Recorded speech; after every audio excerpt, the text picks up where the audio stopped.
Welcome to Scream Quest, a offshoot of our main podcast, which is called Screen Quest, a fellowship of film lovers and armchair movie experts play film roulette. I'm one of your hosts, Chris Waterman, joined by May Finch. Boo. It's the most unenthusiastic boo I think I've ever heard. Work on it. And we have Will Rotondi. Ooh. See, that gave me chills. Yeah, that was pretty good. Will understood the assignment. On our very special Halloween episode, we are going to be talking about 1982's The Thing, starring Kurt Russell, Keith David, and Mr. Diabetes himself, Wilford Brimley. But first, we're going to have a little horror-themed side quest and see what we get here in our final episode of Scream Quest for 2023. Here we go.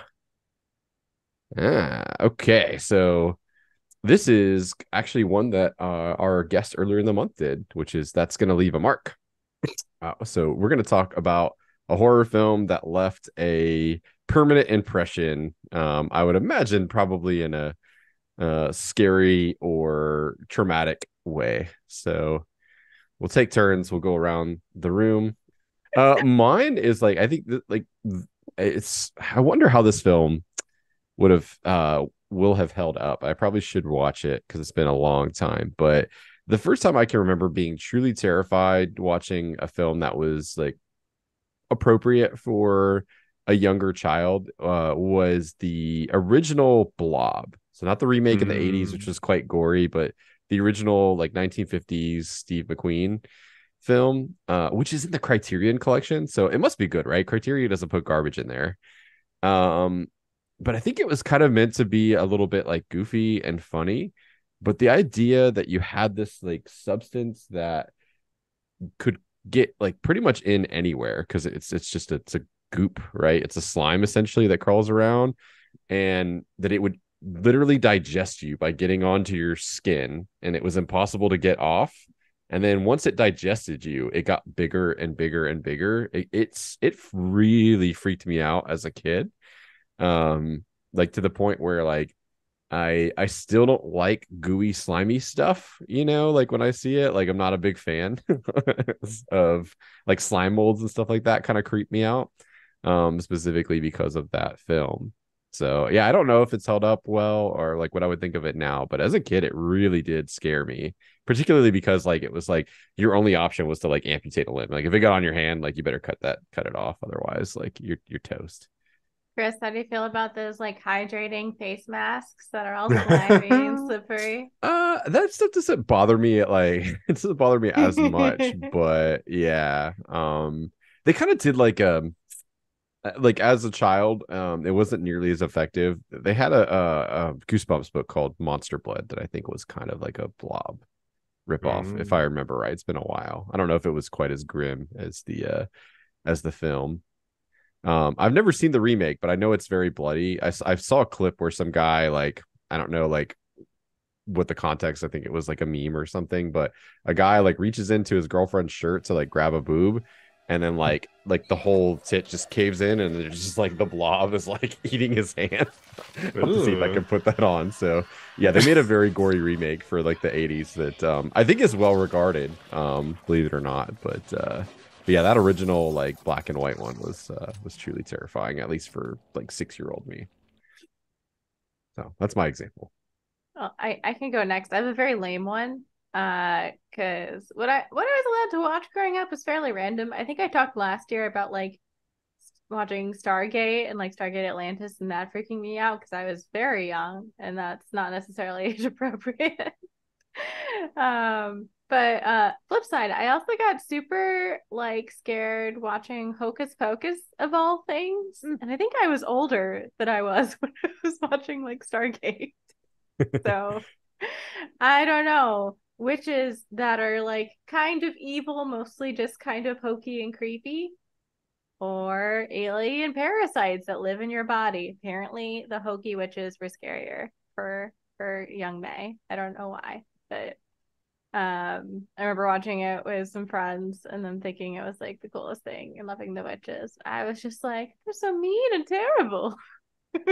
Yeah, they are, to in your defense, like sucking the life force out of children, you know? Yeah.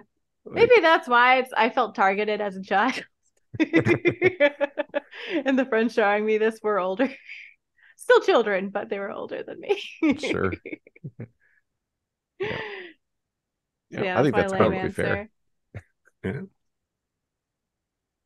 I was thinking about when the cat got run over. Oh yeah. Yeah, but Thanks. that was really. Yeah. Then he just pops back up and it's all good. Yeah, like, oh, he's okay. If only. But man, yeah, I think that's probably what stood out to me the most. I remember from that film. I didn't realize until I watched it a couple years ago that Doug Jones is the zombie man. Like, Oh, the guy nice, that's got his mouth sewn shut and is like, "Ugh," like that's Doug Jones, like in probably like one of his earlier roles. nice. Doug Jones, the big tall lanky guy that's like always the tall lanky like creature in like any Guillermo del Toro film or sci-fi Hmm. stuff. I think he's in Star Trek Discovery as like the alien science officer. Yeah. All right, guys. I guess I have to say something, and it can't be E.T. I know as much as I want to. Um, I do. Kind of off of that though. I think to me, the idea of an alien abduction was probably what used to freak me out the most as a kid that I would actually believe could be real.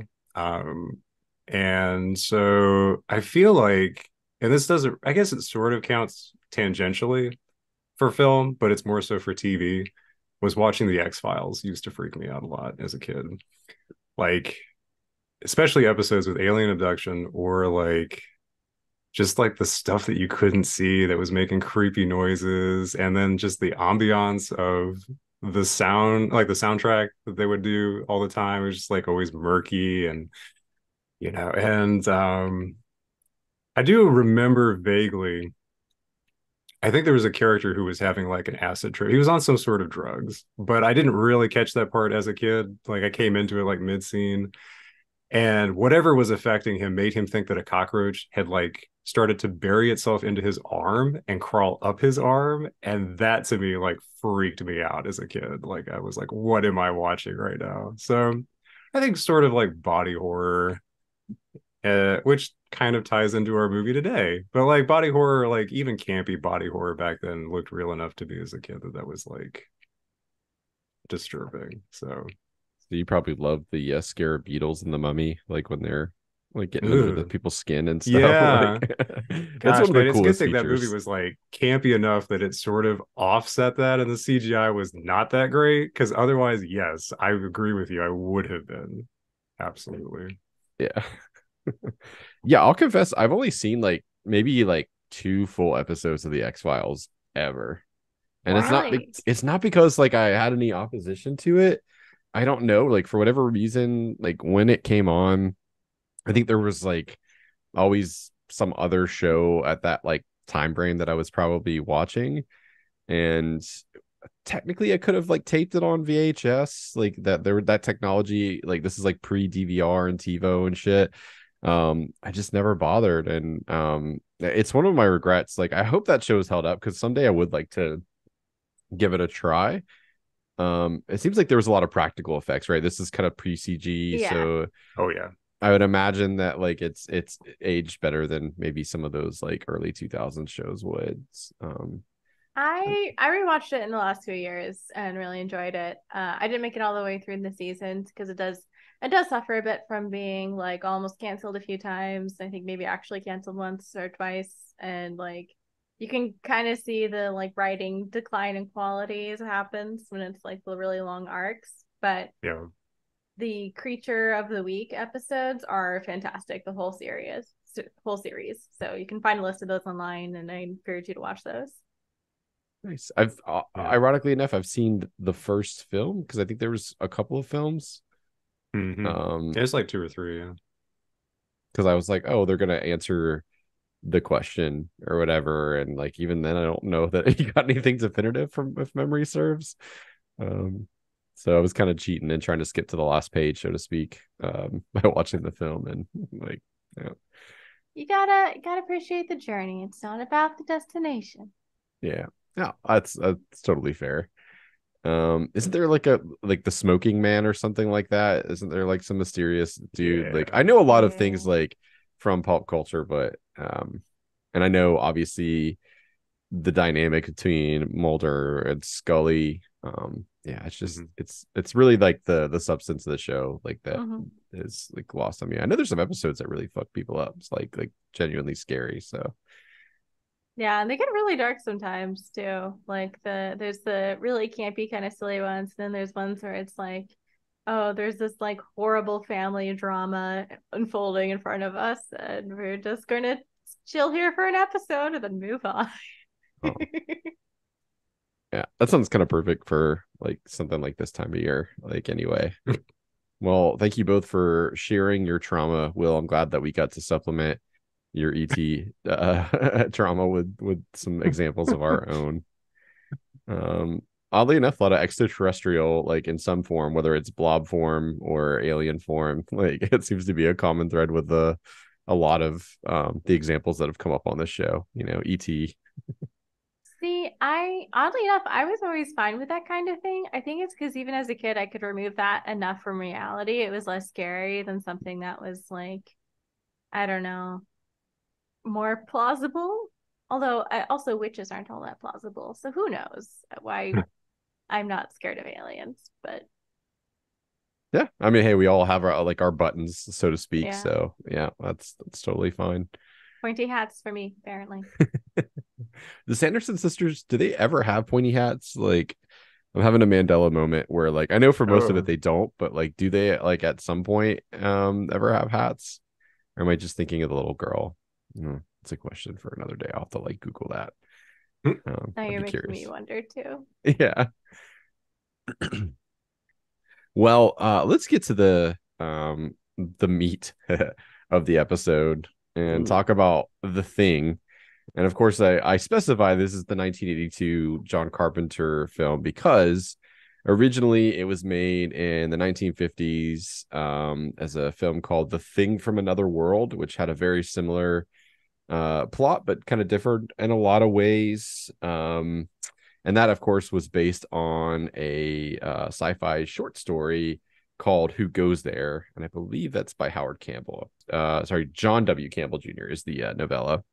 Similar story of and setting of there being this group of men that are isolated in Antarctica, trying to figure out who the imposter is. And I think it's kind of funny that like the 50s film, like this thing is like turning things into he's like a vegetable and is like infecting plants, and it's a lot less scary, but it was very much sort of McCarthy era, like anybody could be a commie like at work, and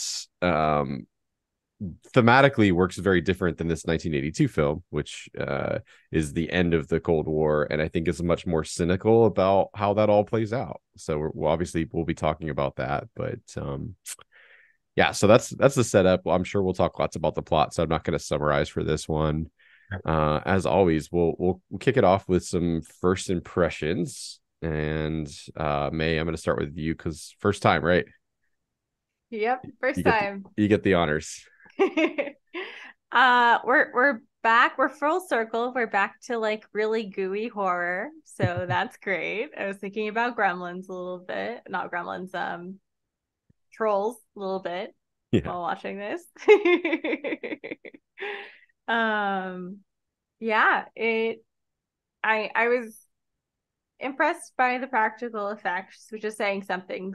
They've been hyped to me for as long as I can remember, and it still exceeded my expectations.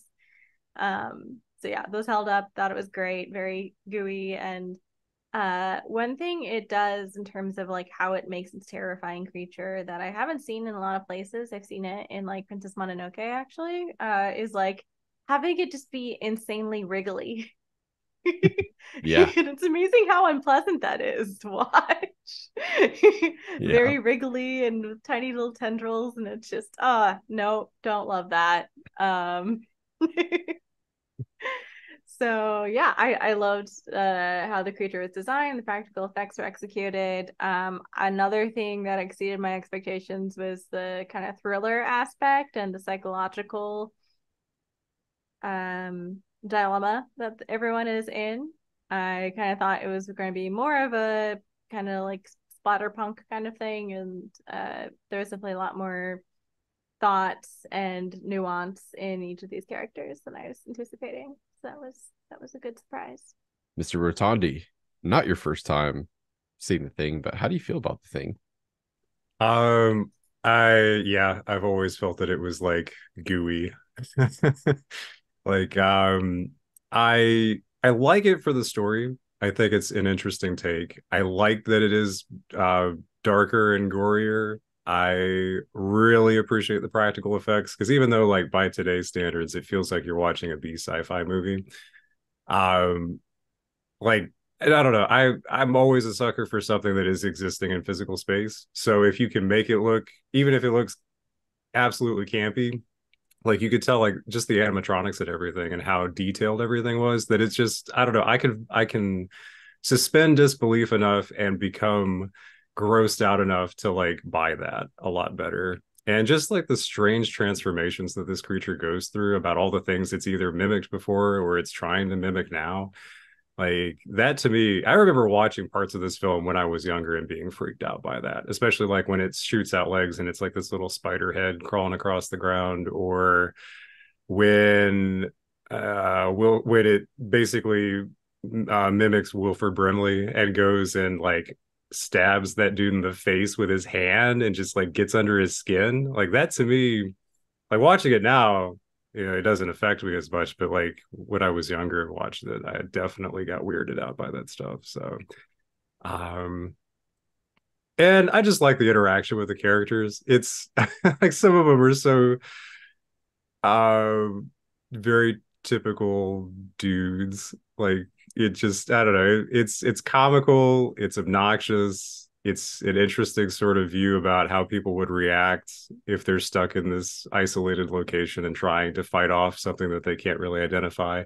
It feels very much like Battlestar Galactica, with the whole thing about is, who's like really a Cylon, who's not, kind of a thing. So I felt like the same sort of theme behind that was appealing. But that and just Kurt Russell, I like him as an actor, so it's always entertaining to see some of the stuff that he does, and especially with this being, I guess, an earlier film of his. Like I can't remember, was when did Escape from L.A. was the first one, right? New York. New York. Oh Yeah. no, I got him flipped. Anyway, Sorry. I can't remember when that one came out, but I feel like that same sort of look was I very think much two like, years prior to this, like okay.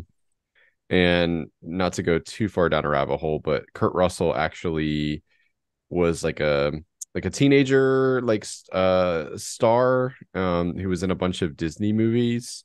Like oddly enough, the plots were very similar. Like one was called The Computer Wore Tennis Shoes, and it was like this guy that has this like brain cereal that makes him smart for like a trivia question. And there was one where he like becomes strong from some other kind of serum or something. Like it was very like of that time Disney like live action films. And he was also the voice of I think it's the Hound in the Fox and the Hound like animated cartoons. But anyway, Aww. like Hmm. but yeah, like he came to like adult sort of like serious prominence with like John Carpenter for sure. Like Snake Plissken was like the role that was like, oh, okay, like so this guy is now like this kind of like actor, versus the wholesome teen movie, actor. Yeah. He wears a very interesting hat. We'll leave it at that. It's a choice. How about you, Chris? What are your thoughts on reconnecting with the thing? This is like one of my like Halloween favorites. Just about every year I'll watch this. It aged very, very well. Not well regarded when it came out, but it was sort of like a cult favorite for years and years. And it's my stepfather actually that was like, oh no, you gotta watch. Like, he was always of the opinion that the 50s movie, because he grew up with that, like was like the better one, but like this was like a passable sort of remake to him. And of course, like I found the 50s one to be a little too cheesy. I appreciate it for what it is, but I think what this movie like does really well, and like why I like it so much, is that as much as there is this sort of like external threat, like the internal degradation of like relationships and everything between the men is really like what is sort of like the where a lot of the tension comes from. And that paranoia, like I've always sort of appreciated that.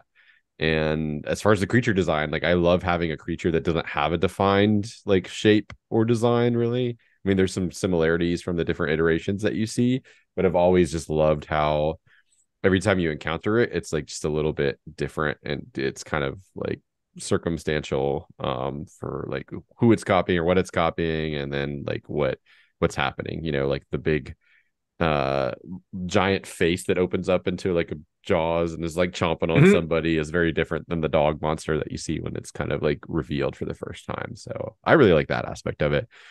um and I gotta give a shout out to that Ennio Morricone score. Like, like he was known Yeah. for doing spaghetti westerns like before this. So like all those like old Eastwood like, films. And um he did a great synth soundtrack that really, really works, I think, for the film. And it's one that I think it's kind of minimalist, but like it still works very much. But yeah, I love it. Boom, I think it's boom. a fabulous, fantastic movie, like up there with like for me, like anyway, like an Alien, or Halloween, like where it's just like it's an all-time great.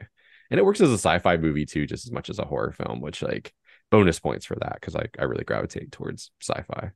I feel like it shares like the same opening sequence as Predator. Yeah. So you see the ship just come in and crash somewhere, or not really crash, I guess. Arguably, I guess, depending on the film. But that was the other thing that sort of stuck out to me. It was like, yes, it just kind of swoops in and goes down. But not to fall too much off the rails about what we're talking about. But Yeah, yes, no. definitely a good sci-fi example. Before I forget, because like I'm glad you brought that up. Like I uh had a 50-50 shot of forgetting. I was gonna ask you guys about that ship. Like I do have other topics, like, but so I've always looked at it in two ways, right? That could be their ship, right? Like the actual like creature, like whatever those things actually look like in their pure form.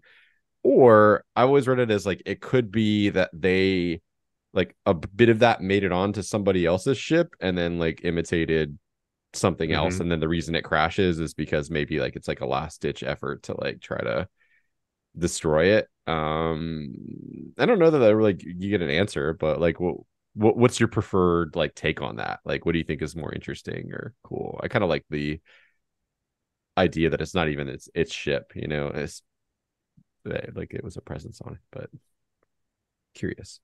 I hadn't even considered that. The only thought I had about the ship is that it's just it's your most stereotypical UFO. Like when I imagine in my head, UFO, flying saucer, that is what I see. Exactly. Yeah. Detail for detail. So I thought that was funny. But I like that idea and that interpretation, especially since like it's unclear exactly how intelligent this entity is and how much of it is just a simulation of intelligence, which leads to interesting comparisons with AI. Yeah.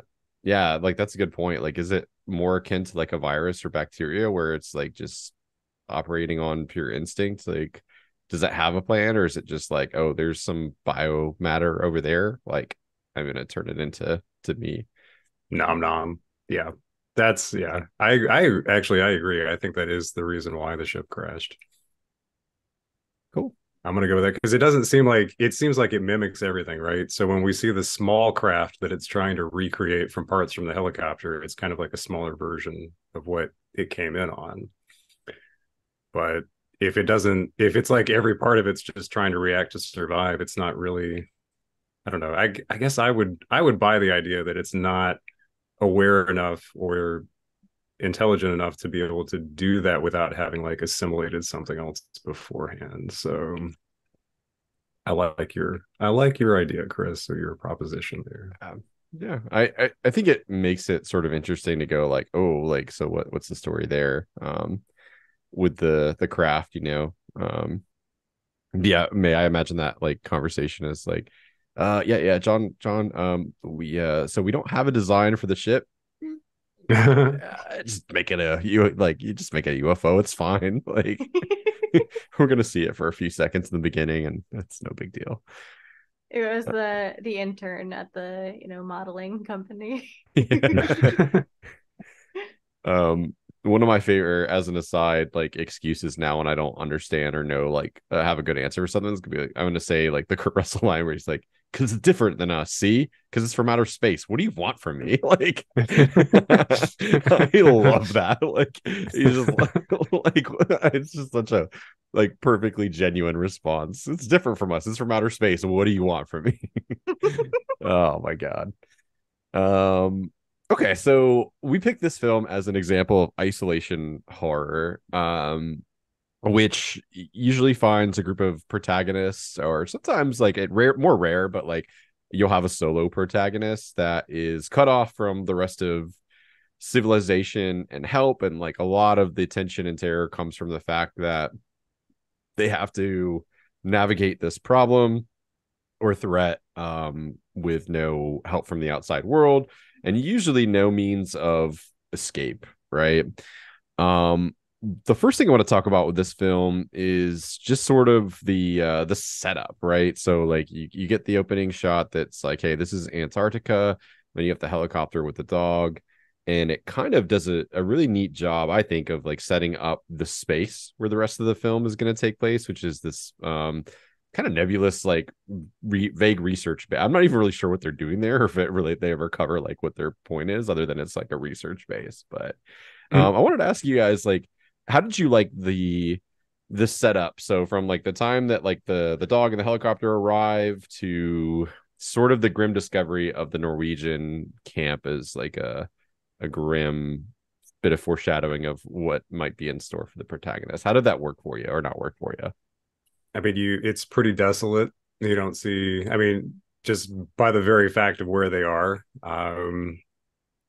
The score that you mentioned kind of hammers in sort of that bleakness about it's very minimalist. And I think that because we open up with the Norwegians chasing down the husky at the Mm-hmm. beginning of the movie, right? So it's sort of the question about why is it like what is actually going on here? You're out in the middle of nowhere, and clearly you also have very bad aim. But like, why are you chasing this dog, trying to shoot this dog? Um, I think that the overall setting works. I do find that for me, I was more just drawn to the chase scene more than anything else than the actual environment. And it probably has to do with the fact that I felt like they were taking a very long time to try and kill this dog. Granted, I'm not advocating that if it was a real dog that you should be doing that kind of thing, but I'm also like they were struggling hard, man. I mean, those guys came into the base even, and they're like fumbling around with grenades and trying to, I don't know. I mean, you could chalk it up to stress and also like maybe I don't know. Depends on how Exhaustion. much they've been through leading up to that, but Yeah. yeah, like that to me, I always thought that was very interesting as a rewatch to be like, man, like I mean, granted, I get it. If you're really amped up on adrenaline and maybe you haven't eaten in a while and probably haven't gotten a lot of sleep, like I get it. But but yeah. So that whole thing. And then also like seeing like objects like the little like gas logo on on like the side of the container where you're like something's gonna blow up. Like I feel like there's little context clues about stuff is not gonna be it's not gonna be okay over here or over here. Yeah. That does Chekhov's not look gas like that can. is yeah. Since that's our I running was joke. just thinking that. Yeah. Yeah. So yeah. But that's pretty much how I felt about it. But no, I think overall, like the introduction to how bleak everything looks does work well for it for the film. As much as I hate how much killing dogs is part of the plot, um, I didn't even There's a look lot of at the dog Does death. the Dog Die website, and this is the film I needed it for the most. I didn't So Took it want on many you. faith. dogs I didn't die. want you prime for that, so I debated if I should say something, and I was like, I feel Nah. like if I say that, then it's gonna kind of ruin the experience of like the surprise of like what that scene is, which is wild. And you know what? Honestly, I appreciate that you didn't, because as much as I hated to watch it, it did very effectively, like, play on audience expectations. Because, like, what's the saying? The easiest way to establish your villain in any piece of media is have him kick a dog, right? Hmm. So, like, you immediately are siding with this dog when the film opens, and you're like, what the fuck is wrong with this Swedish Norwegian person? Like, why are they shooting this dog? And then I did pick up pretty quickly it was probably going to be an issue with the dog. One, just because I know it can be anything, and obviously the person that came in is fine, and two, because they start showing it a lot, and those are two good clues. But it did make it still very hard for me to be like, okay, yeah, the dog's a monster. So I think it plays well on audience expectations that way, even if it was still kind of like transparent. When you're like, well, how bad could it be? And then you get that first like transformation scene, which is just so gross. It's so gross. And so sudden too. It just like shakes its head and it's like, oh nope, skull falls off. Yeah. Ew. Did you buy the sort of the setup and like the isolation like bit of it? Like did you feel like you were properly um not primed, properly like sold on like these people being cut off and this being a bad place for something like this to happen?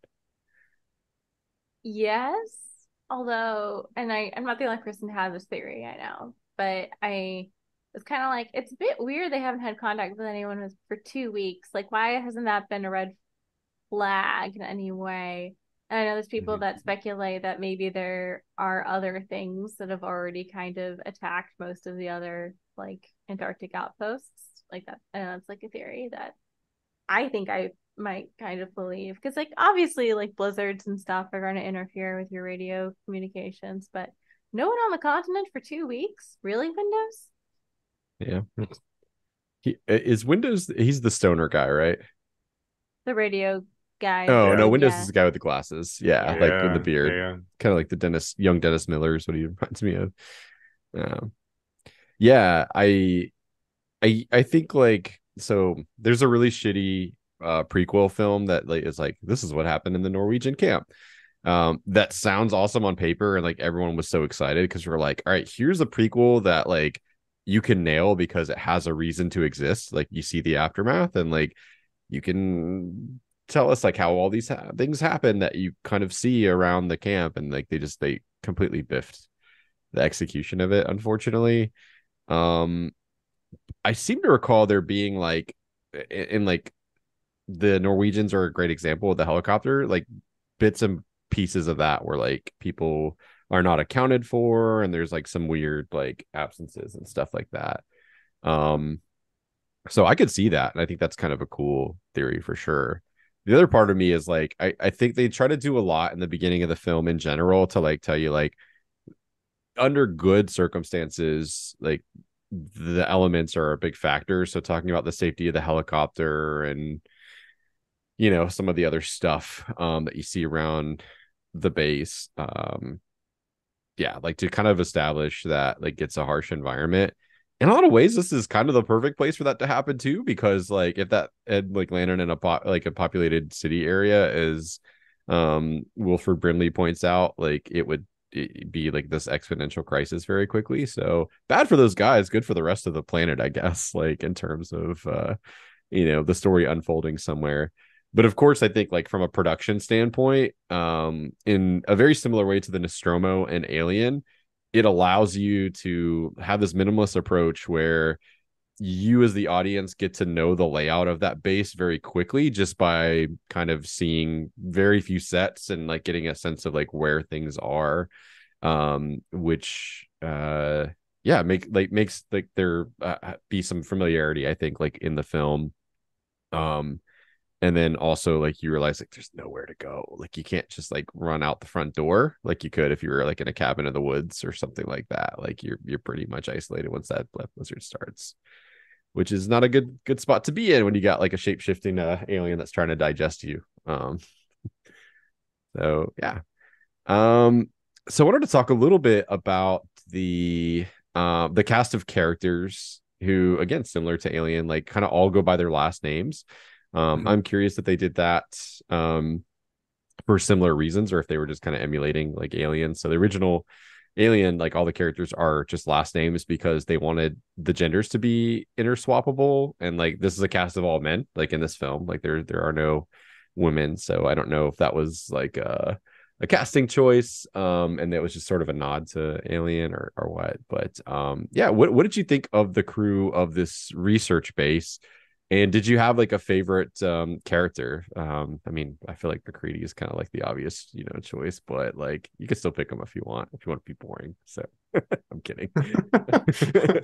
Wow. Tell May us I how you also really feel. Yeah, shots fired, man. Come I mean, on. he's such the obvious choice, like I feel like, but yeah, May, I'll start with you on this one. So give us some thoughts on the cast that has to uh go through this ordeal.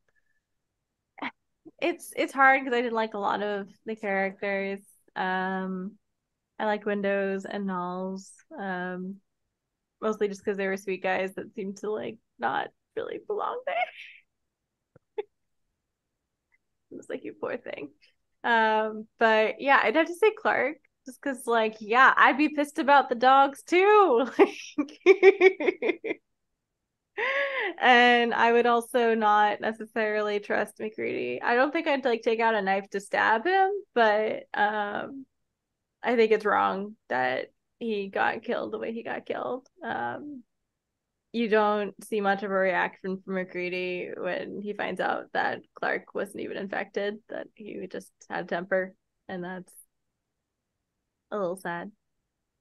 But yeah, I'd have to say Clark.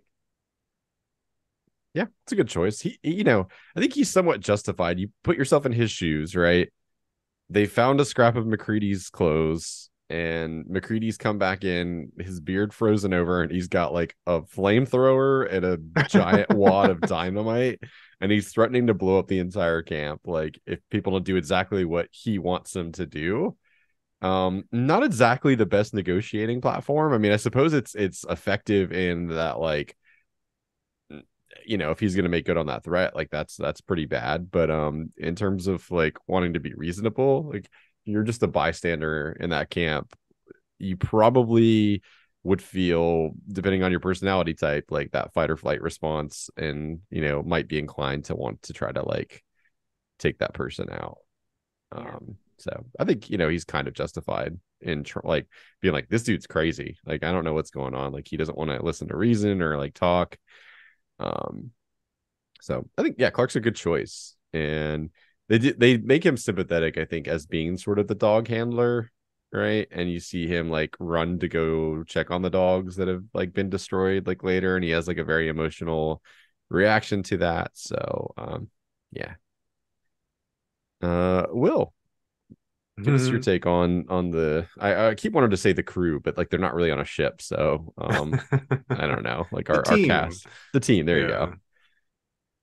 Well, before I forget the thought, and not to buy myself more time for the character, I want to know what the standard issue policy is on flamethrowers in Antarctica. Like, don't get me wrong, like I've been a fan of that as a tool since Aliens came out, man. But like, I I always thought that was kind of funny, where it's like that's the first thing that he goes to too, right? Where they're like, McCready said, "Get the flamethrower," and I'm like, yes, but also why?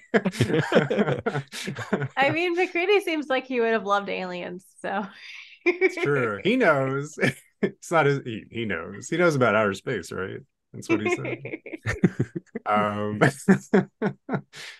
but I'd have to go with Childs. I just like his reactions to some stuff. Like, do you believe this voodoo bullshit? Like, I love it. I freaking love Keith David, man. But yeah, I mean, on the one hand, his character is very quick to be antagonistic, but I also think that he's, I don't know, I understand like why the guys either weighing out or why they don't, because if I had to put myself in their shoes, like I honestly don't know how I would react. And so I like how he's sort of the comic relief. He's part of it because other characters do have like, kind of funny lines too here and there to lighten the mood. But I don't know, there's just something about the way that he delivers some of those lines, man, where I'm just like, I would feel exactly like how you do right now. So yeah, I liked his character. I thought he was realistic. I felt like I could see that in real life. So Yeah. I think like so in the interest of being different, because I think Childs is my non-McCready like pick. I'd agree with you. Like Keith David's the man, and he's an interesting foil all the way to the very end, yeah. which don't worry, we're going to talk about because I do have a question about the ending to ask both of you.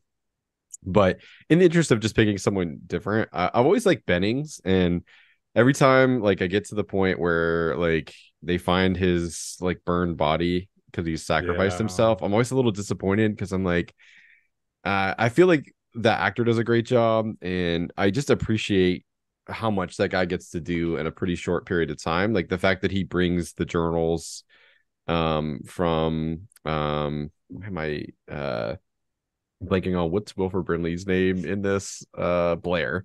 He brings Dr. Blair's journals. Blair. He's like, hey, like, yes, this guy's cracking up, but like, listen, like he's on to something. Like, there's some concerning stuff here that I think the group needs to know about, right?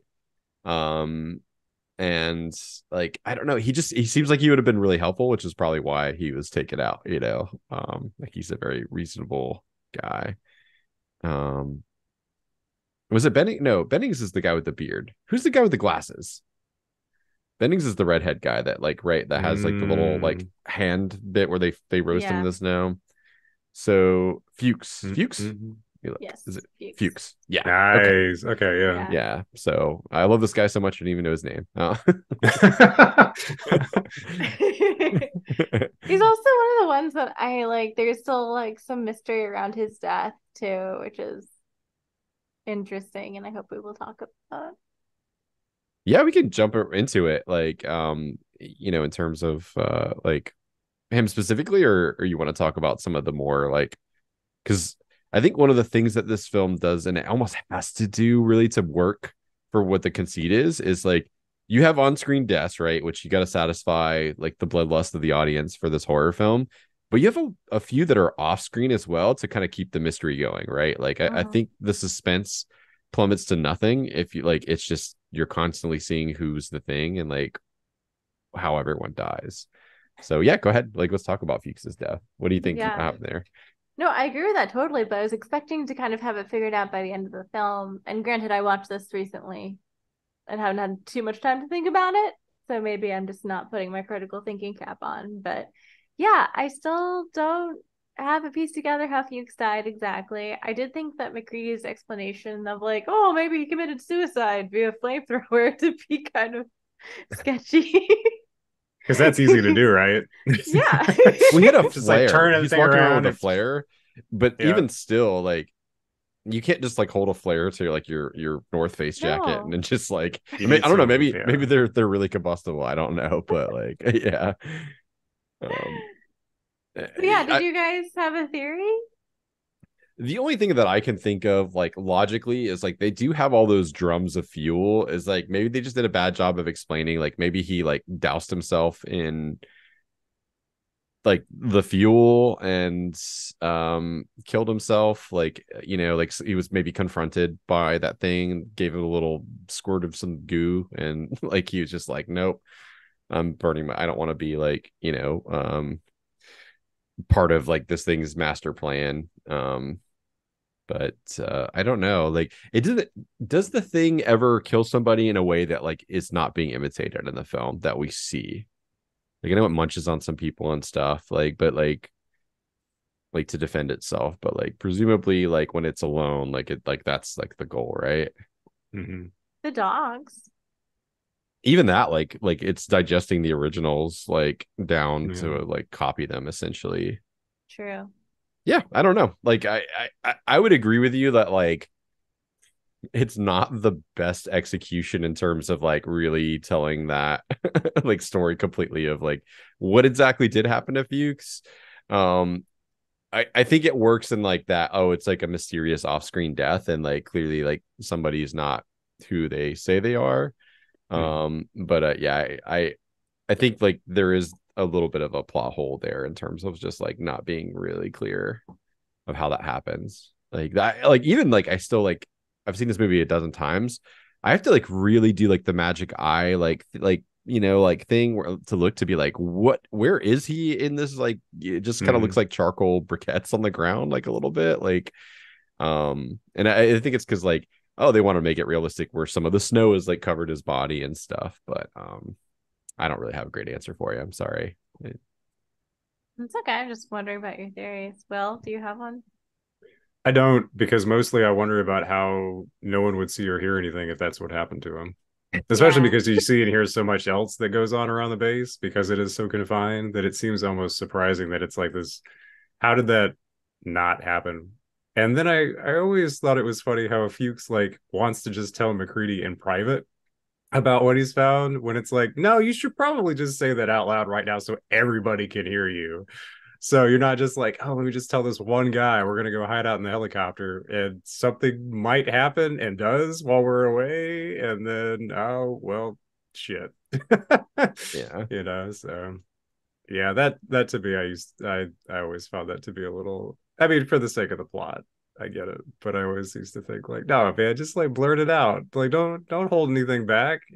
But it sort of also adds to that suspicion of other people. You're not really sure who you can trust and what's going on, so you're gonna tell the one guy that you feel like you can trust and so I get that, but I don't know. I kind of like to poke at it a little bit in terms of that. And then also the death scene, like you're talking about, where you're just like, okay, well, that's a little too convenient, but also, yeah, like how much time did that take for him to burn? Because like everything else that's caught fire around the base has been, I mean, unless it got, they used the fire extinguishers on it pretty quickly. It was burning for a good amount of time. So I don't know. That's a really I'm good with you point. there too.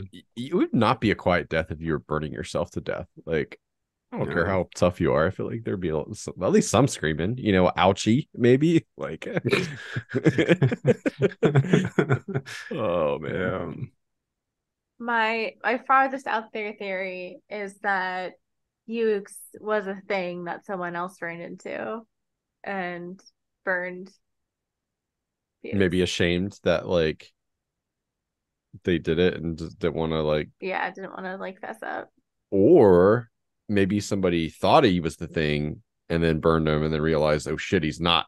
And like, I Yeah, just fucking toasted somebody who's like human. I like that the maybe. best. I think like Yeah, either way that somebody else did it. because you're right. Like, it doesn't make a lot of sense as a suicide method, and it doesn't make a lot of sense like for the thing to do that instead of just absorbing him. So I think we solved the mystery. At least we came up with a better explanation than the film offers. Yeah. So okay. Should we talk about the end now? Yeah, let's talk about the end. We can bounce back to any other topics you guys have, but I do want to talk about the end of the film, and really like by extension how the rest of it plays out. So I think I read somewhere that like a lot of people involved in the film have even said like, hey, like I was a part of making this thing and I'm confused at who's a thing like when, which is I think that's a good thing, like that you're never really clear as the audience of like, okay, even though this person's like turned, when did that happen? Some are more obvious than others. So Doc Potter, like you can clearly see that that's that guy's like shadow. Like he's like got one of the more distinctive body shapes and faces, I think. So when the dog goes into his room, it's like that's one I'm very confident on. And then like obviously Bennings, like that the guy who I thought was Fuchs. It's a little more obvious, right? Because we see him running out like mid transformation. The rest of them, it's a little bit more mysterious. So I wanted to ask you guys, do you think both of the final surviving characters are human by the end of it? I think there's like some theories out there as to like what the answer to this is. If so, who's who and what's what? I don't know if the thing would want to kill itself, or would it? Are we thinking that somehow it's so into defense that it would go after something else of its own? Yeah, I guess the big question would be like, so we could be reasonably sure that Kurt Russell is not the thing just because you've seen him like Mm-hmm. blow up the thing. So is Keith David the thing, do you think, at the end? It's Like, do you think Childs. Childs? Yeah. Yeah. I guess it's so are we thinking because for me watching it again, I'm like, is this supposed to be symbolic of the chess match that's going on at the beginning of the game where Kurt Russell's like where McCready's like, you're cheating and wants to douse the computer with alcohol? Like is this supposed to be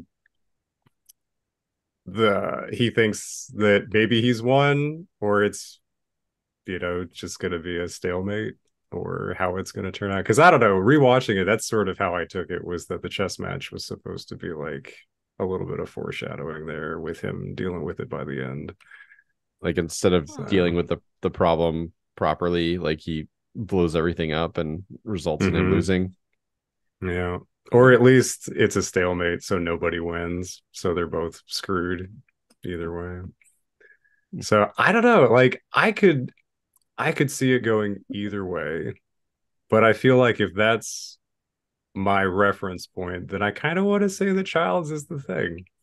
I like the decisive answer there and your reasoning. So I have two answers. The answer that I had just based off first impression, first watch through of the film, what I thought was happening in the moment was that Childs was the thing, and that there was something in that drink that Kurt Russell hands him that was not actually alcohol. I saw people online posting about like speculating it was gasoline or something because there's so much of it. But Mm, anyway, and hands it to Childs to drink, and Childs drinks it, and then when McCready smiles, it's kind of a knowing smile, like, "Oh, you just fell for my trap," kind of thing. That's how I was reading it in the moment.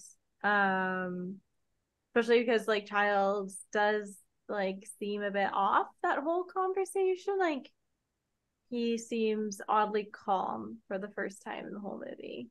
And like maybe it's just exhaustion and cold and the fact that they like are reasonably safe now. But yeah, my initial read was that he's a thing. However, I know from reading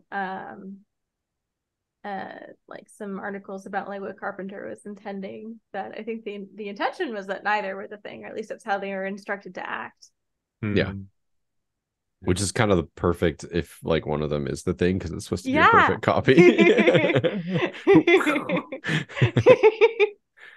Yeah. I like the ambiguity of it either way. I've always thought it's I don't know, maybe not a better, my preferred ending if Childs is the thing, because like to Will's point, they went through everything, he's destroyed the base, and if he can't overpower the thing and like defeat it, then it's kind of all been for nothing. And it kind of brings you full circle to the beginning of the film where like it just got to be one, right?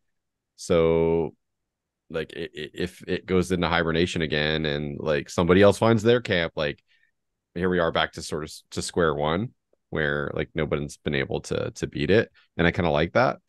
But I appreciate the poetic approach as well, again given that this film is a very cynical warning against paranoia of communism, and sort of like destroying your fellow man in pursuit of trying to find, who the thing is. So I kind of like the idea too that like maybe these two men might intend each other harm, or at the very least be like so guarded from the paranoia that like there's no trust, and that maybe they don't even work together to survive because they're so convinced that the other person might be an alien. So I kind of like the poeticism there too, I guess. But I think overall my preferred interpretation is Childs is the thing.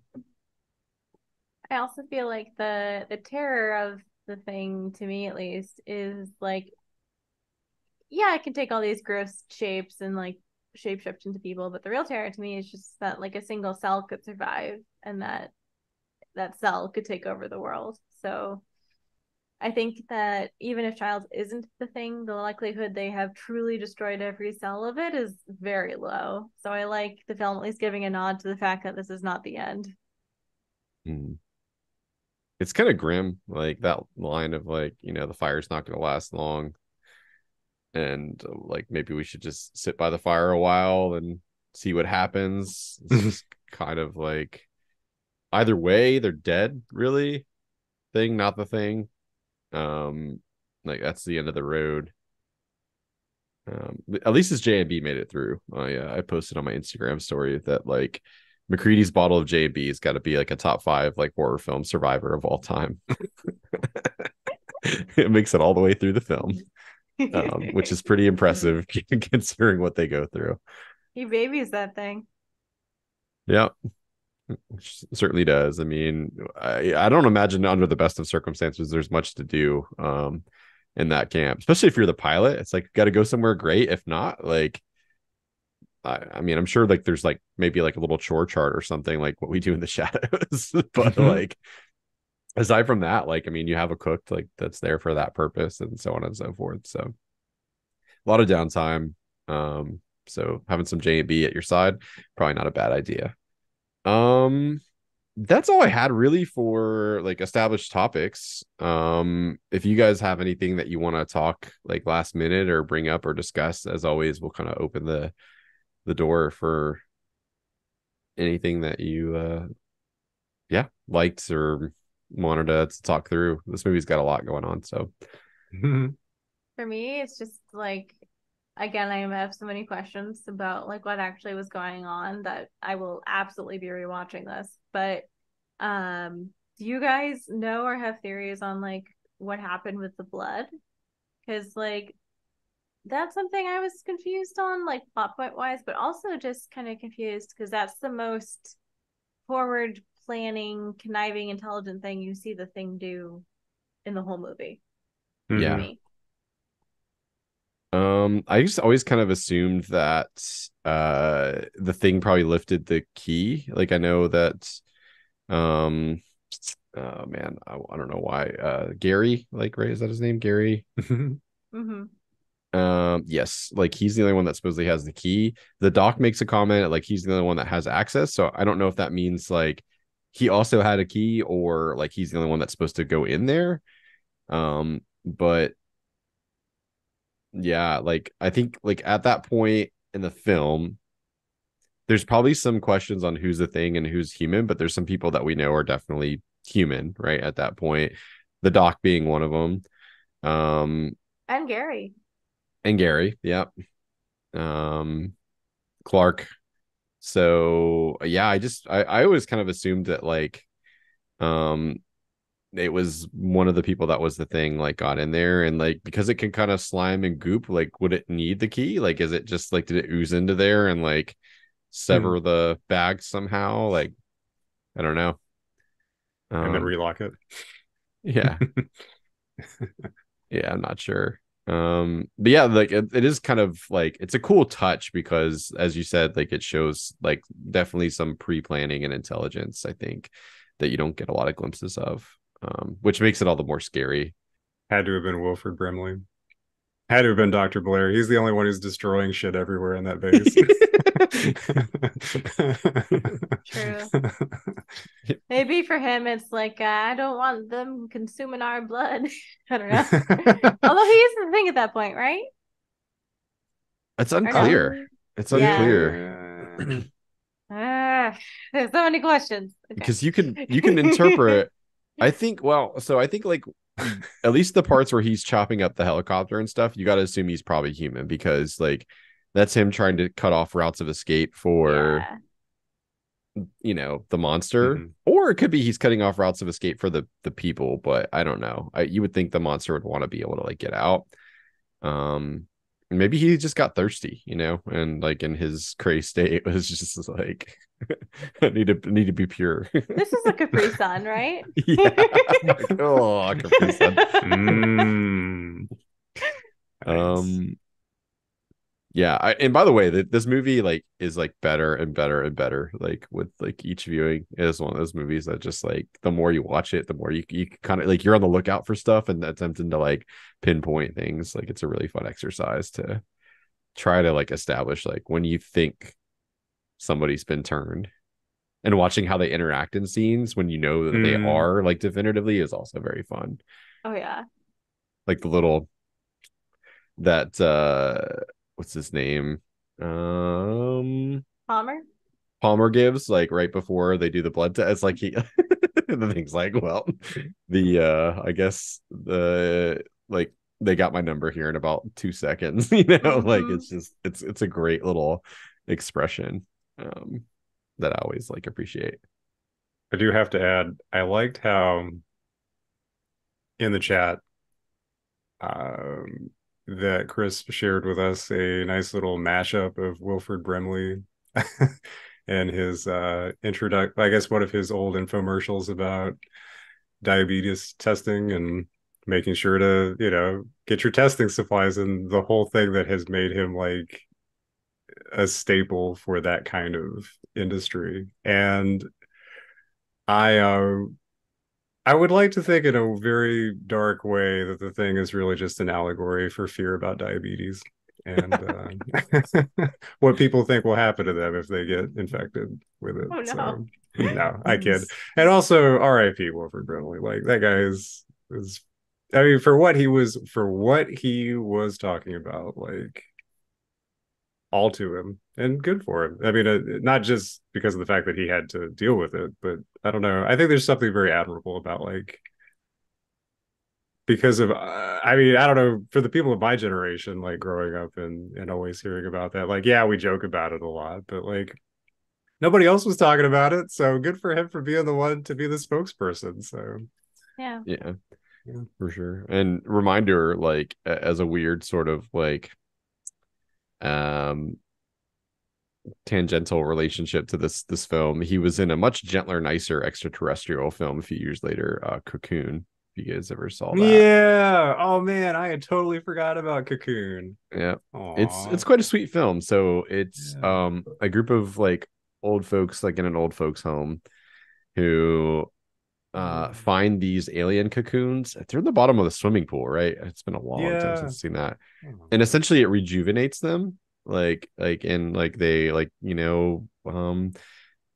like can move better and they're like more sexually active like than they have been in years. And like it's this really sweet sort of like kind of like fantasy of being able to feel youthful again. But yeah, he's in that. Don Amici, who is the voice of Shadow and Homeward Bound, and a bunch of other people. The first one, at least, is very, very good. But it's been a long time since I've seen it. So, but it's a much more wholesome extraterrestrial film than The Thing. Where Yeah. like probably would have been a much different outcome if you found one of those things in the bottom of a swimming pool. But Ooh.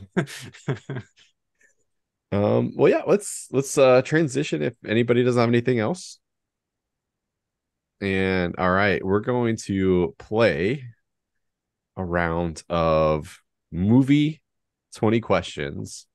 I do have a film in mind, but I was going to offer up if one of you guys would like to take a few moments and be a host, you can do that as well. If you want to take a stab at it, otherwise, I don't mind being the host for this one. Are you asking us to impersonate you, Chris? No, you can put your own flavor on it. You know what I mean? Like, do it however you would do it. I want the May Finch or Will Rotondi experience. Like, if you're gonna host a game. Welcome to Screen Quest, a fellowship of podcast. We're bad imitators. Yeah. Well, I'm your host, welcome to Chris Film Waterman. Quest. No, I think you should do it, man. I Yeah, think it's I'm all I'm you. ready to play around for you. Okay. Yeah, fair enough. Are you ready? I'll hold up my fingers. I know it's a little bit janky, but I like to have the visual aid so you guys can kind of see. As Saying we far as can't count, Chris. well, it's a lot to ask you guys to like, be brainstorming and thinking like of stuff, and then also like trying to keep track of the number of questions. So Because you're right, we can't count, so I was it's gonna say, good. you're correct. you said it, I didn't say it. All right. Are you ready? Yes. Okay. Let the questioning begin, as they would say on Game Scoop, which is where I kind of stole the idea for 20 questions. They always play video game 20 questions at the end of the episode. Love you, Damon Hatfield. Not that you'll ever see this, but go for it. Okay. You haven't done this in so long. I forgot what our standard first question was. That's true. Do we want to ask if it is a... Geez, I almost wonder if this is going to be like a gimme or if this is going to be like a waste of a question. I'm like trying to figure out the genre. Are we going to ask if it's a horror? I think we should. I think we should. All right, Chris. Is it a horror movie? It's not a horror film. Oh, Too Okay. obvious for Scream Quest. All right. Well, it's good we asked because I assumed it was going to be one. that's true. Okay. Well, in that case, I kind of want to ask if it what year do we usually pick? If it was before 1980, 1990? Oh, yeah. 80's probably a good line of demarcation. Yeah. Okay. Chris, did it come out before 1980? No. Okay. So, Not last 40 years of film. too much time. Do we want to ask if the protagonist is a human? Yeah, that's a good one. All right, Chris. I feel like I always re-ask the same question. Is the protagonist a human? Yes. Nice. Okay. Good to know. Do we want to ask about like if it's animated or live action? Yeah. Is it animated? No, it is not animated. Okay. So live action starring a person after 1980, and it's not horror. I kind of want to ask if somebody gets murdered. Yeah, go for it. Does somebody get murdered in this movie of yours, Chris?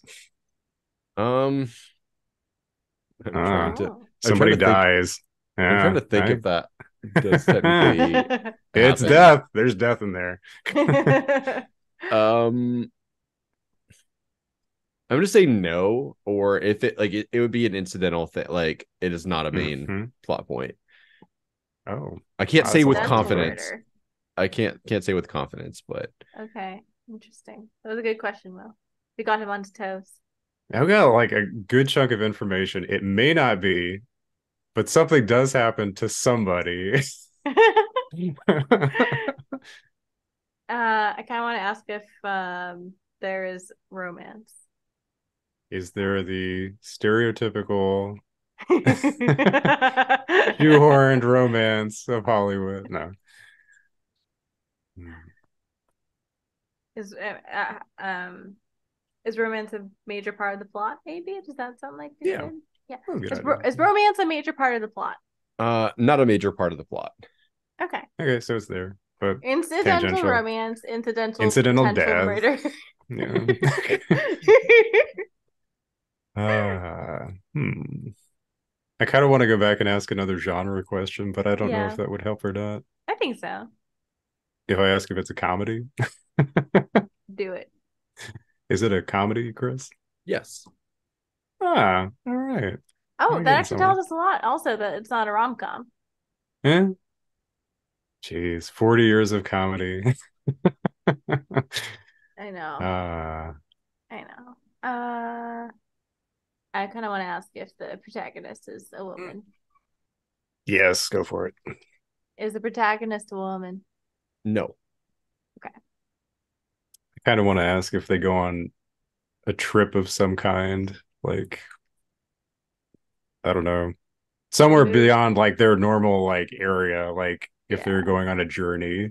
Ooh. Aren't we all on journeys though? Yeah, I guess that's true. It depends. Yeah.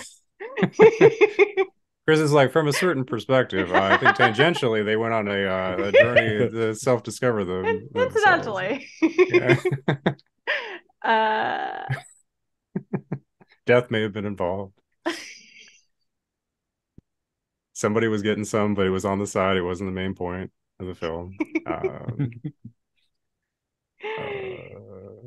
oh, can I ask if it has a happy ending? Actually no, it's a comedy. It's going to obviously have a happy ending, Are right? you sure about that?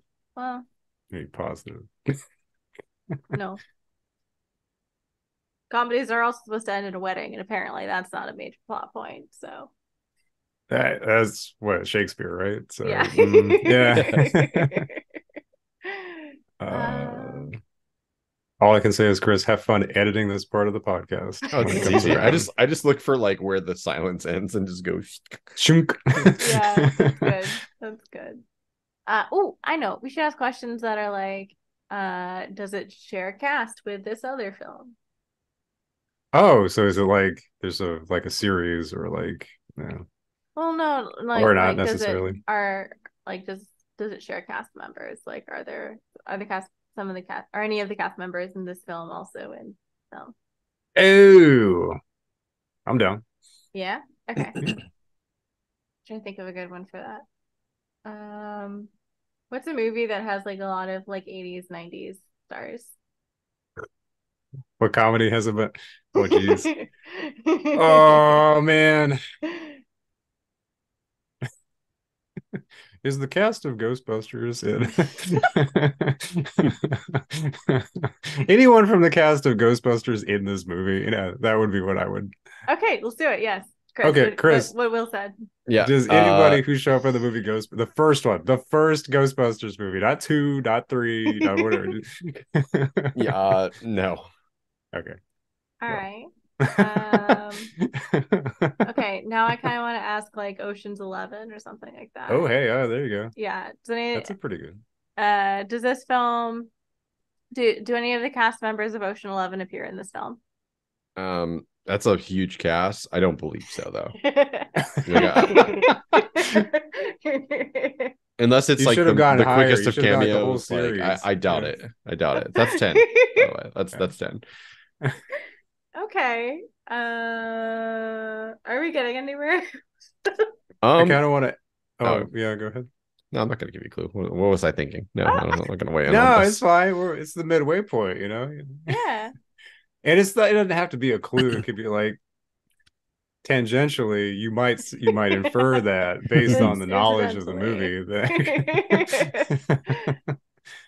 Well, if it's comedy, I kind of want to ask if it's like, oh, geez, I don't know if this is. It may or may not help, but like if it's like a stoner stupid comedy or not. But I don't. If the answer to that is no, I feel like it's not really gonna. I don't know. We could ask about SNL cast members if it shares something. I don't know. Oh geez. Oh geez. That's another one where it's like I know would tell me a lot, but I wouldn't know who to ask about. Oh man. We could ask if it's an A24 film.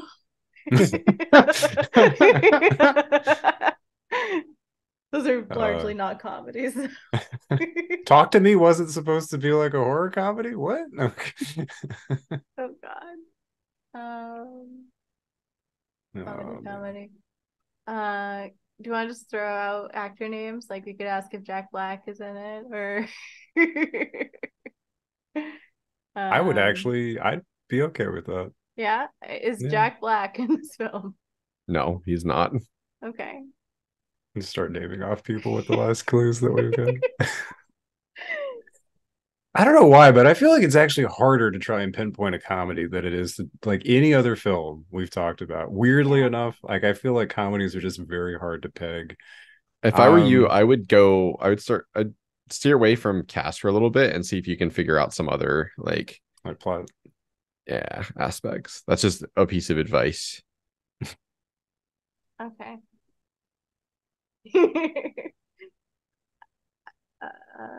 Does it? I kind of want to ask if it takes place around the holidays. Yeah, do that. Does it take place around the holidays? It does not. Okay.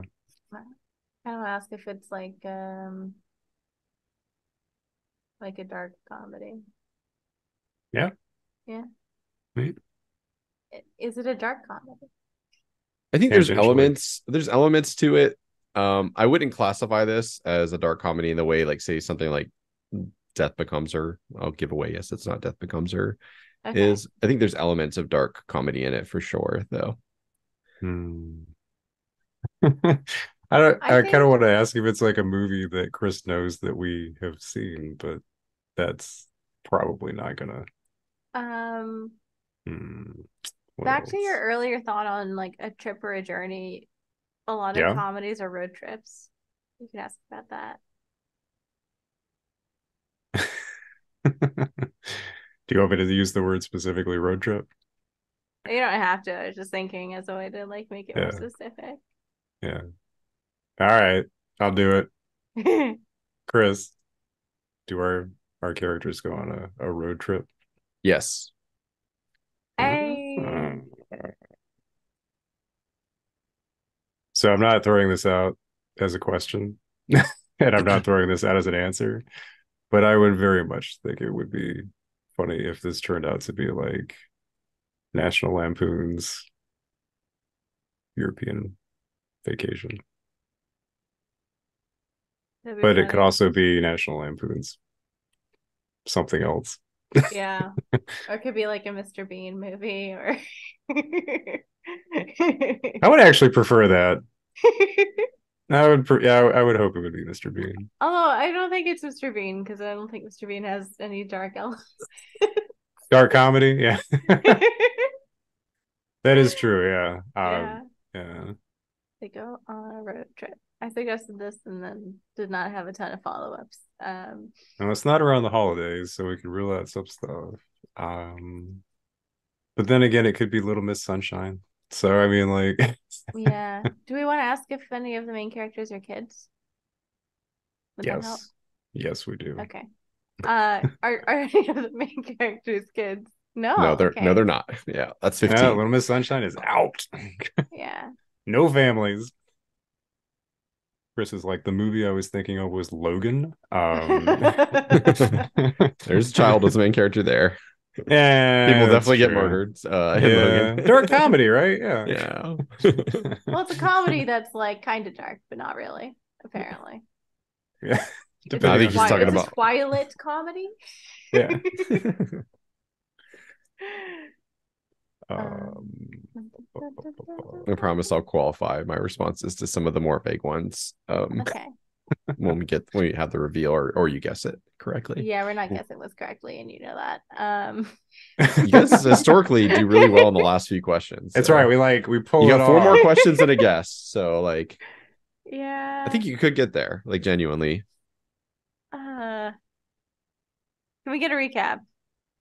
Okay. So it is a comedy that takes place on the road. The protagonist is not a cast member of Ghostbusters or Ocean's 11. Or there's none of those actors shared between this movie and those films. No children as main characters. Um, Somebody might get murdered, but it's not a major plot point if it does happen. Like I just can't say with confidence it does or doesn't.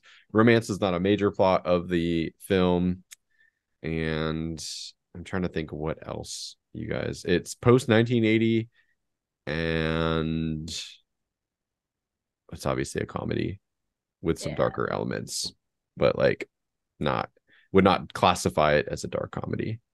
Oh, and it's a male protagonist. Male protagonist, yep. All right, what are some road trip movies just to kind of get thinking? The movie Road Trip. Yeah, yeah, that's a good one. Probably not the one that he's thinking of, but Probably not. Probably not. um, because truthfully, I would have thought Little Miss Sunshine or like National Lampoon, but if there's no kids, then that nixes those It could ideas. be National Lampoon. If they're old enough. I would consider them to be children actors. Okay. Like I know like the 80s played Fast and Loose with the age that they Age. cast people as like high school Yeah. student. I would consider them children still. I'm gonna laugh if it's like a movie that neither of us have actually seen too. We're just I'm like, fairly certain one or both of you have seen this, and I know for a fact that both of you know enough about this movie to identify it for sure, even if you'd not seen it.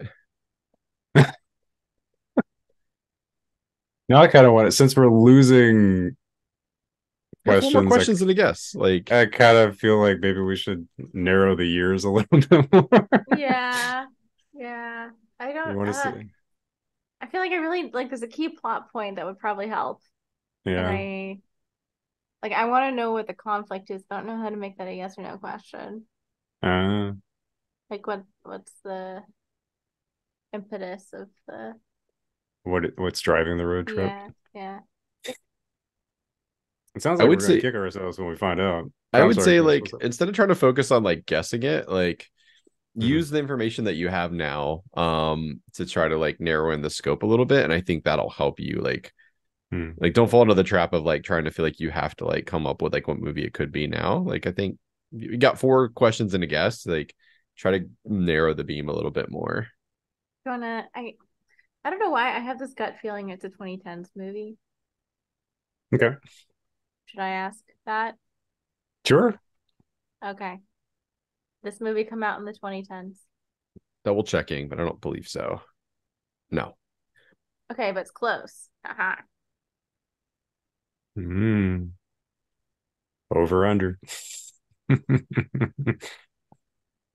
So that's question 16. Hmm. Will knows the perfect question to ask next. No pressure. Um, I'm is there manifesting. a yeah? Is there a flamethrower? No, kidding. That's not my Oh, question. please It's really don't. not.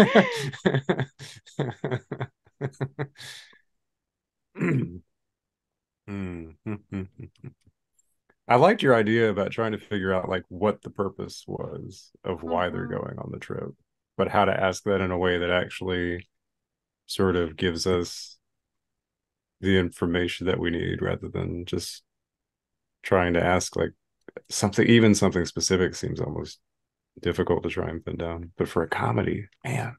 Okay, well, the two Hmm. reasons people usually go on a trip, right, are like Yeah. in a movie at least, are in search of something or fleeing Yeah. something. I don't Yeah. know if we can structure a question. Then again, it's a comedy. It could just be a joyride. So I don't know. I don't know. Could ask if they're fleeing from something Mm. or if the reason for the trip is like an inanimate object or if the reason for the trip is a person or do you mind if I ask if the reason for the trip is an inanimate Go object? for it. Please do it. Is the reason for the trip an inanimate object, Chris? It is not. Hmm. It's question 17. Two Yeah, more and a guess. yeah. My brain is only coming up with dumb questions like, do they wear silly hats or Hmm. do they have Do they get in flamethrowers? trouble with the law? Does the government come looking for them? Well, those would have been good questions. We still We've got still two got more. time. Chris, did they get in trouble with law?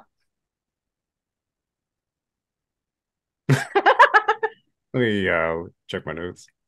I'm not entirely sure, I just have but to be careful how I answer this because so hold 1 second. For a second, I was like, wait, is it the Barbie movie? But he would have known that came out this year. He wouldn't have had to look it up. To my knowledge, it's been a while since I've seen this. There's no on-screen like interactions with like the law. All right, it's been a while since he's seen this, so that means it was pre 2010s, I'm going to say, but close to the 2010s. so a 90s comedy. Or 2000s, you know. Yeah. We got one more question, right? Yep, and I guess. What's a comedy director from like the Oh geez. I don't know. Oh my gosh. Oh, I kind of want to ask if Tina Fey is involved in this movie. you know what? At this point, I'm behind any question that you want to ask. Oh, My advice, my final lifeline hint to you is I would stay away from personnel. Stay away from Tina Fey. I Okay. would stay away from personnel of all kinds and like focus more on plot points and like other stuff. There's I not a will. whole lot going on in this movie. I'll do. I'm A, just I'll do. saying. I'll do a recap for you, just so we can kind of like do it all. So we Yeah. know that it features a male protagonist. It is a comedy that is a road comedy, that does not involve searching for a thing. There are no children, no shared cast members between Ocean's 11 and what was the other thing that you asked about? I don't remember. Ghostbusters. Ghostbusters. Yeah, there you go. There are elements of darkness to it. Maybe somebody dies or gets murdered, but it's not a major plot point. Romance is not a major plot point, but I would say like there is like, you know, a bit of that in the film. The person is not shown getting in trouble with the law like on the screen of the film. No, not a rom-com. This sounds like a boring movie. Just kidding. I assure you it's anything but. And when I find out, I'm going to be like, eat your words, Bertandi. I'm thinking about The Hangover for some reason. When did that come out? Oh. Can I look? Is that allowed or is that cheating? I mean, I'll allow it. I feel like it was long enough ago that it would count. My gut tells me that the first one would have come out. Because I mean, what? It's been a long time since the third one came out. And there's 3 of them. So I'm gonna go with we're probably in the ballpark for time. Do we want to ask if it like is ensemble or like I don't know. How would you phrase it if it's like, you know, is it following a single protagonist or is it like buddies? I would do ensemble cast. Yeah. Although it's a road trip, who takes a solo road trip? Someone who's searching for themselves. Oh. Well, I don't know what to do. You know, when you mentioned The Hangover, truthfully, I'm going to laugh if that's it, especially when Chris said that it's by far not a boring movie. I know. Feel a little bit like Hannibal Lecter, like listening to you guys talk and like reason this out. Yeah. I'm sure. Because truthfully, I would say that if we have to guess, I would guess that film. But you got one more question to clarify. We do have one more. So I'm kind of tempted to go with your idea, May, and ask if it's an ensemble. Or if how about we ask if Vegas is a part of the movie? Why not? Let's go for it. Yeah. Feeling lucky? Chris. Hi, Chris. Is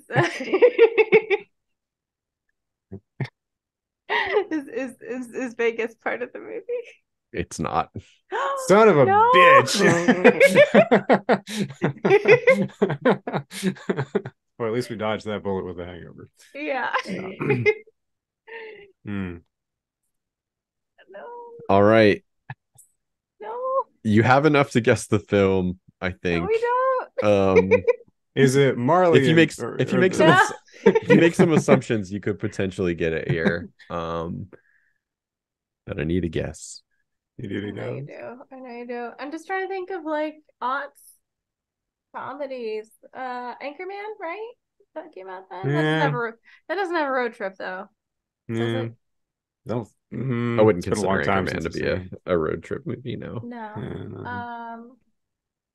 Is Zoolander?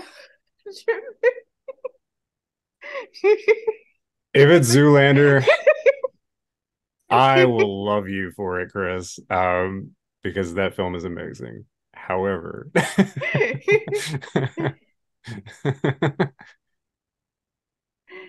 oh man, you know what? Let's just do it. Why not? I mean, it's definitely not Zoolander. The direction that we've been going in, like we just don't even hold yourself back. Just be like, is it Zoolander? And you know what? I would be happy even if it's wrong, because that is a solid recommendation. because it fits all of those. I mean, he did technically go on a trip. He left the On a coal road. mines, his family in the coal mines to go be a male model. So I could see that. Chris. Yes. Is it Zoolander? It is not. It should be. It is now. Are you ready for the reveal? Yep. No, I'm gonna be mad. All right. So Tigra. in the year 2006, Okay, I was thinking the right time period. Yeah.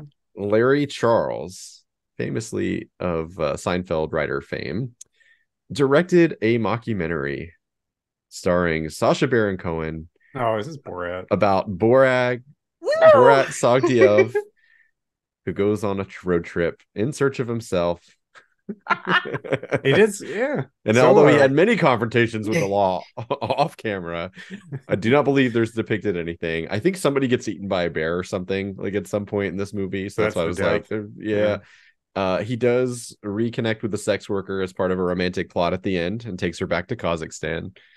I would say that there are dark elements to this film, particularly about the way of American life and racism and a bunch of other stuff. But I wouldn't call it that is a dark comedy, Chris. That I will fight you. I think there's elements of dark comedy. I think if you had to classify this in a subgenre, mockumentary is like the first like tier of like where you would like. Would we all agree on that? I don't know. It sounds like there's a little bit of competition. Okay. Here, well, Wikipedia says it's mockumentary out. black comedy film. So, wait. Oh. Uh-oh. It says black comedy? What's that? It says black comedy though. Yeah, well, that's Wikipedia. That's just one person's opinion, man. Two persons. I did say there are elements of black comedy. I feel like I did my best I didn't want to steer you away to like the wrong thing. Like May wants to file a petition. But in any event, yes, that's like I was steering you away from cast because I was like, there's like that was smart. Like that's not gonna. I was trying to be nice because Pamela Anderson is the only person like that I think that is like recognizable besides Sacha Baron Cohen, since he mostly interacts with like politicians and like like real people in the film. So close. Oh man, when you said journey road trip and then went away for a couple questions and came back to it, and then I had to bite my tongue when May was like, who goes on a trip by themselves? And I was just like, oh, you're so close. You're so close. I'm sorry I mocked your idea. Well, it's okay. You were correct. It's all right. Yeah. I still want it to be Zoolander. Like, yeah. That was a tough one. I said you guys did very well. Like, I didn't pick it to be tricky necessarily, but I was like, you think you'd have to kind of ask the right questions for sure. So I think you guys still did great. You got really close. Wait, so were you saying when we ask dumb questions? Is that what you're getting at? No, you gotta ask the right question. What do you mean the right questions? I think that you guys now Will wants to file a petition. I think you guys got very close. Asking, some great questions. It just fell a little short of the mark, that's all. All right. I'm impersonating you next time. I need to subject you to this, Chris. Nice. I offered. Nice. Actually, no. Can Will and I tag team and you? Oh, sure. Oh, wow. Yeah. I'll prove my intellectual superiority in front of the world. Hey. It's a bold move, Cotton. Well done. Well done, both of you. Now I'm excited because we get to draw a card to see what we're watching next time, which we haven't done in a little bit. So nice. What a concept. Let's see what that film is going to be. All right. It is more than the sum of its parts. It's a Will pick. Oh, what? And man, what a great film. It is Indiana Jones and the Last Crusade. Oh yeah. And May, if you've never seen an Indiana Jones film, I have. You have. Okay, I was gonna say you gotta watch Raiders of the Lost Ark. I think because I think I've seen all of them actually. Have you? Okay, nice. Fuck yeah. All right. Yeah. For once I've seen a film, Chris. No, it's not that. Like I just recognize that like Indiana Jones is like it's of a very specific time and era, and like though they've tried a couple times to do like the nostalgia It's been mixed success, although I did like the most recent one. But this one's great Yeah, that's because true. you got the pairing of Sean Connery and Harrison Ford, which is just a lot of fun. So, and Yeah. I always get a little sad because it's Rivers Phoenix right in the beginning, plays young Indiana Jones. And it's just you get a little glimpse of what could have been because he was a hell of a actor. But I'm excited to watch this. I haven't seen it in a little bit. I think the last time I saw this was at the drive-in for Sunray during the pandemic when like we were trying to find ways to make things normal and like even the cars were like socially distancing at the drive-in. Oh, And it was cool. You know, it was like I think it, like well, me in particular, I was just dying to have like a movie going experience like out in public so bad that it felt like a really nice normal thing to do. Will, since this was your pick, I'm sure we'll get all into it next week in terms of why you nominated it for more than some of its parts, like in great detail. But why this one? Out of like, just give us your quick elevator pitch for Indiana Jones films because I think a lot of them are pretty decent, especially that first one. So why this over Raiders? because it's got Sean Connery. I Uh-huh. mean, if we're comparing it over Raiders, it's because of Connery. Okay. Um, I think it's got. I mean, don't get me wrong. The film, the the scores in the first three movies, even the second one, even if you hated Temple of Doom, like John Williams is the man, and so the music is phenomenal. Um, and I think everybody just decided they wanted to watch Nazis get punched in the face some more and shot. So it was like, all right, here we go. But I think for me too, I think the supernatural elements of it are just also like I'm trying to think about the best way to explain it, but I like the supernatural elements. I like the action sequences. I love the chemistry with Connery, and I love the music. So that's my elevator pitch. Cool. Yeah. Fantastic. Like I said, I know like next week's episode will be all about getting into the nitty gritty, but I had to ask like just as a little teaser at least, like Oh yeah. because I know like the gut reaction a lot of people might have is like, well, Raiders of the Lost Ark, obviously, like and I think like those movies are equal in my eyes, and for all the reasons that you named. So I'm very excited to watch this. Yeah. And you're kind of addressed appropriately. It's like you I was gonna say predicted. I'm I just gonna wear the same know. outfit the next time. For those of you watching our YouTube video, the leather jacket and the hat will be back. So That's Yeah. awesome. yeah. Well, thank you both for another exciting season of Scream Quests. I very much appreciate it. We will be back to our regular scheduled programming for November. I am going to put those cards into the deck as promised finally. And then, of course, we'll be back for some holiday films in December. In the meantime, you can find us at X on at Screen Quest Pod. And we appreciate all of your love and support wherever you watch or listen. Thank you very much. We'll see you next week. Bye. Bye. Bye guys.